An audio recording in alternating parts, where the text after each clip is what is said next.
कल्पना कीजिए कि एक ऐसी शक्ति है जो आपके सारे पापों को धो सकती है, आपको साक्षात मोक्ष का मार्ग दिखा सकती है और जीवन की बड़ी से बड़ी विपदाओं को चुटकियों में मिटा सकती है।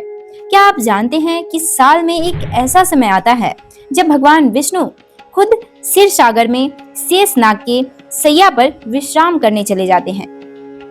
जब सृष्टि का पालनहार होता है तब मनुष्य को क्या करना चाहिए, क्या नहीं करना चाहिए और वो कौन से गुप्त नियम हैं जिन्हें अपनाकर आप खुद को सीधे बैकुंठ के द्वार तक पहुंचा सकते हैं।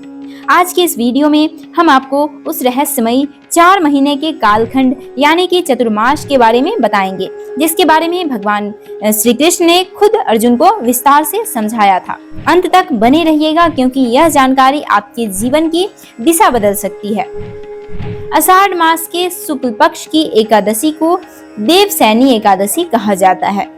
धर्म ग्रंथों के अनुसार इसी दिन से भगवान विष्णु निद्रा में चले जाते हैं।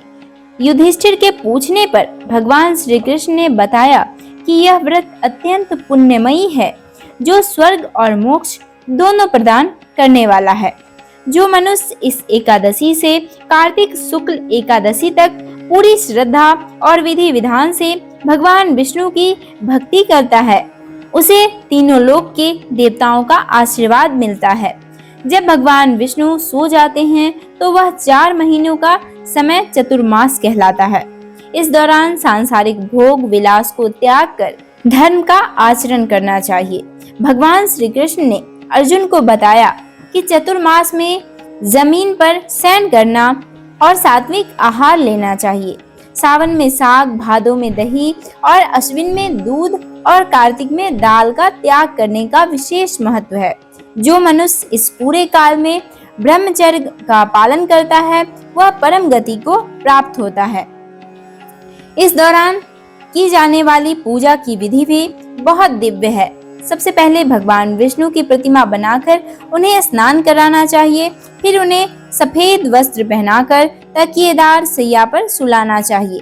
उनका धूप, दीप और नैवेद्य से पूजन करना चाहिए और प्रार्थना करना चाहिए कि हे प्रभु, जब तक आप 4 माह तक शयन करें मेरे इस व्रत को निर्विघ्न रखना।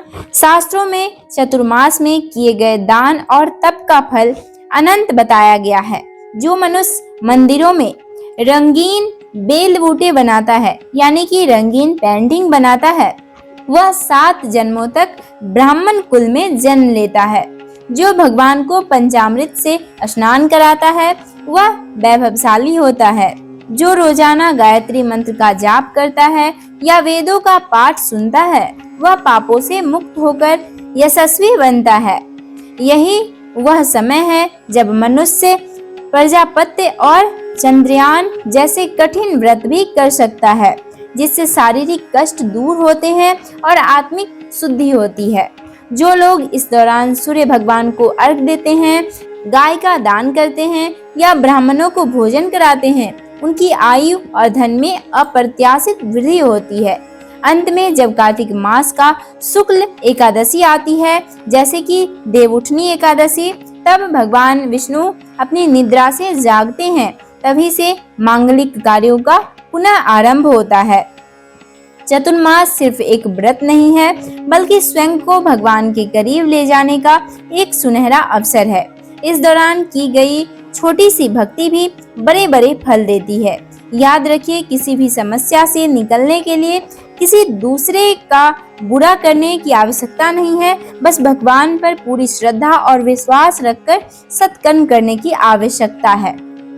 अगर आपको यह जानकारी अच्छी लगी हो तो इस वीडियो को शेयर करके और वीडियो को लाइक कर दीजिएगा और ऐसे ही धार्मिक जानकारियों के लिए हमारे चैनल को सब्सक्राइब कर लीजिएगा। धन्यवाद।